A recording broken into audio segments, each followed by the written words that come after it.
Dear students, in this video, I would like to teach you how to conjugate a verb in pluscuparfait tense. Pluscuparfait tense. So first we need to know how to conjugate the verb in passé composé. Only if you know passé composé well, you'll be able to do pluscuparfait. So because they both are similar. So we need to know the rule for passé composé. Let's do some revision, how to conjugate a verb in passé composé. Let's analyze the rule now. Passé composé is present tense of avoir or être plus past participle. So if you want to conjugate a verb in passé composé, we need to know which auxiliary verb you will use, whether it is avoir or être. So I hope you remember, for all the verbs that are found in Dr. Mrs. Van Tramp's list, we will use être as the auxiliary verb. For all the verbs that are not found in Dr. Mrs. Van Tramp's list, we will use avoir as the auxiliary verb. And I hope you remember how to get your past participle. The general rule is, if a verb ends with er, you cut er and you put e acute. If a verb ends with ir, cut ir and put I. The verb ends with re, cut re and put u. So I hope you remember how to conjugate a verb in passé composé. So what's the rule? Present tense of avoir or être plus the past participle. Now come and check how will you conjugate a verb in pluscuparfait. So please analyze. It's similar. So what's the rule for pluscuparfait? See, the same avoir, être is used here, same past participle is used here, but the only thing is what? The auxiliary verb for passé composé, the auxiliary verb should be conjugated in present tense, simple present tense. Whereas for pluscuparfait, the auxiliary verbs should be conjugated in imparfait. Please check the difference. For passé composé, present tense of avoir or être. For pluscuparfait, imparfait of avoir or être plus the past participle. Now, I hope you've analyzed and you've seen the difference and you know how to do it. Now, let me show you the translation. When a verb is conjugated in passé composé, your English translation will be, he has arrived, she has arrived. Or it will be, those men have gone, the teachers have gone.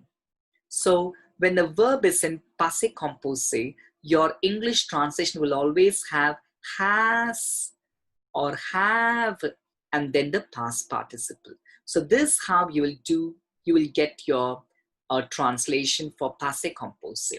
Now I want to show you the difference in the translation between passé composé and pluscuparfait. So for pluscuparfait, your translation in English, it will be had arrived. Here it is, he has arrived. Here it is, he had arrived. Here it is, they have gone. Whereas here it is, they had gone.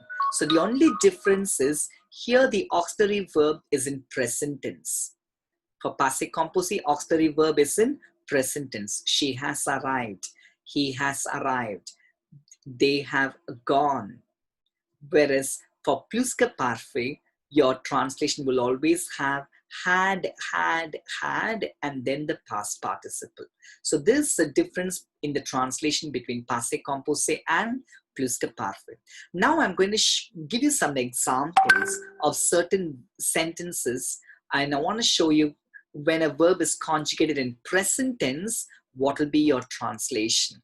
So here you have a verb habiter, to live or to stay, and it's conjugated in present tense. So what is elles habitent à Paris? The translation is, they live in Paris. When the verb is in present tense, your translation is, they live in Paris or they are living in Paris. Whereas when a verb is conjugated in passé composé, Check out the same verb I'm going to use, habiter, but it's in passé composé with avoir as the auxiliary verb and then the past participle. Now, can you see when the verb is in passé composé, your present tense of avoir should be, your auxiliary verb avoir should be in present tense. Can you see? Elles ont habité. They have lived. Supposing if I use a verb that is found in Dr. Miss Van Tram, then I will use the auxiliary verb être, but again the verb être will be in present tense. So since I'm conjugating the main verb partir in passé composé, I need to use the auxiliary verb in present tense. So you get elles sont parties à Paris. They have left for Paris. Now, can you see, my friends, when you use avoir as the auxiliary verb, we need not do any agreement. But when you use être as the auxiliary verb, we are supposed to do the agreement. We need to add an E and one S. When the verb is conjugated in plusquamparfait, please check. I'm going to conjugate the same verb habiter. Here we have done it in passé composé, but now we're going to do it in plusquamparfait. So can you see the verb habiter is not found in Dr. Miss Van Tram? We are using imparfait of the auxiliary verb avoir. When the verb is in plusquamparfait, we need to use imparfait of the auxiliary verb. So elles avaient habité à Paris. What's a translation? They had lived in Paris.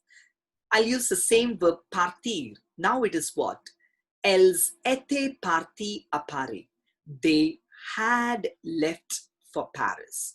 So here you see the verb partir is found in Dr. Miss Van Tram. We are using être as the auxiliary verb. Elles étaient parties à Paris. They had left for Paris. So I hope you're able to analyze how to conjugate a verb in plusquamparfait. So in this chapter, you're going to concentrate mainly on plusquamparfait, but to know the plusquamparfait, you need to know the basics. That is, we need to know passé composé. Only if you're thorough with passé composé, you'll be able to do plusquamparfait. So please go through my passé composé videos, and you can check how to conjugate a verb in passé composé. First, get a bit thorough with passé composé, and then if you go through this video, plusquamparfait, you'll be able to understand how to conjugate a verb that's given to you in plusquamparfait. Thank you.